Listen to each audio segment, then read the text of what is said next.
পরিণীতা ধারাবাহিকের আজকের পর্বে আমরা সবাই দেখতে পারবো যে রায়ানের মা রায়ানকে বলতে থাকে, শিরিন যা করেছে ও ওর নিজের বুদ্ধিতে করেনি রায়ান, ও সবকিছু আমার বুদ্ধিতে করেছে।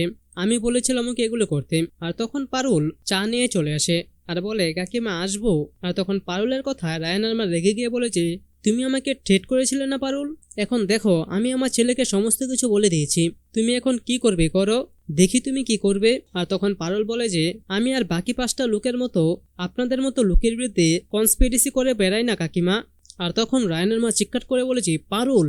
আর তখন পারুল বলেছে, আপনি আমার পিছনে লেগে কিছুই করতে পারবেন না। দাদুর বিরুদ্ধে দাঁড়ানোর জন্য মনের জোর দরকার হয়, যেটা আপনার নেই কিন্তু আমার আছে। আর গল্পের শুরুতে আমরা সবাই দেখতে পাই যে ইউনিভার্সিটিতে শিরিনের মা এসে প্রিন্সিপালকে অভিযোগ করছে, যেগুলো তো অনেক বড় একটা ক্রিমিনাল অফেন্স।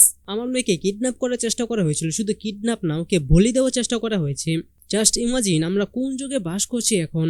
আমি তো এখনো বুঝতে পারছি না, পারুলের মতো একজন ক্রিমিনালকে আপনি আপনার কলেজে কেন এখনো পড়তে এলাও করছেন, হয়।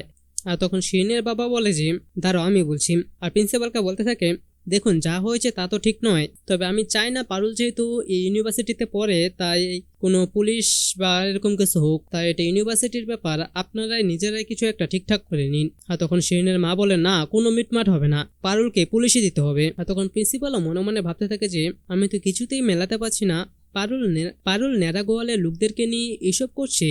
আর তখন প্রিন্সিপাল বলে যে, আচ্ছা ঠিক আছে আমি দেখছি কি করা যায়। আর তারপর এক এক করে পারুলের নামে সবাই অভিযোগ দিতে থাকে যে পারুল সবসময় নিজে ভিকটিম কার্ড প্লে করে ও আমাদের সবাইকে বিপদে ফেলে, ও কলেজে জয়েন হওয়ার পর থেকেই আমাদেরকে বিপদে ফেলেছে। আর তখন প্রিন্সিপালও মনে মনে ভাবতে থাকে যে পারুল তো এরকম মেয়ে নয়। আর আমরা দেখি তখনই সেখানে পারুলও চলে আসে। আর পারুলকে দেখে তো সেখানে থাকা শিরিনের বাবা মা অনেকটাই রেগে যায়। আর তখন প্রিন্সিপাল পারুলকে জিজ্ঞাসা করে যে, ওরা যা বলছে সেটা কি সত্যি, তুমি কি সত্যি এই কাজটা করেছো? আর তখন পারুলও বলে যে, হ স্যার আমি করেছি।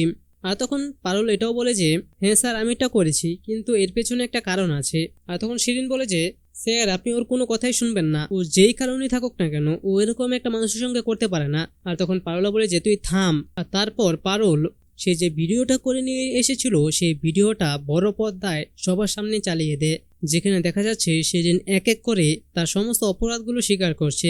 আর এগুলো দেখে তো শিরিন অনেকটাই ভয় পেয়ে যায় আর মনে মনে ভাবতে থাকে যে কখন করলো ও এটা। আর পারুল তো হাসতে থাকে।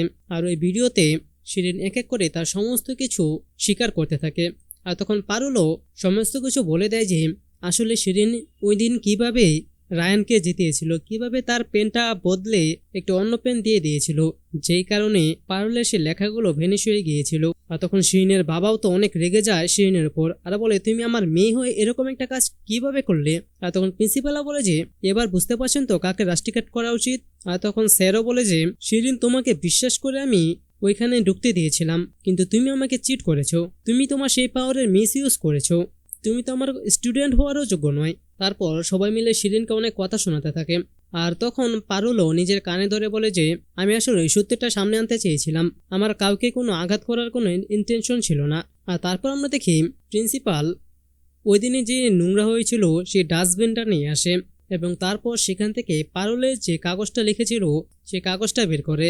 আর সেখানে পারুলের ওই লেখাগুলো দেখে তো স্যাররা অনেক অবাক হয়ে যায় আর বলে, এত ভালো লিখতে পারে কেউ, এখানে যদি কেউ একটু সুর দিত তাহলে তো এটা আরো অনেক সুন্দর হয়ে যেত।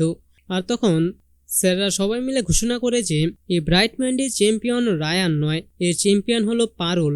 আর তখন তো সবাই অনেক খুশি হয়ে যায়। আর রায়ান শিরিনকে একটু দূরে নিয়ে গিয়ে বলে, এবার খুশি তো তুই?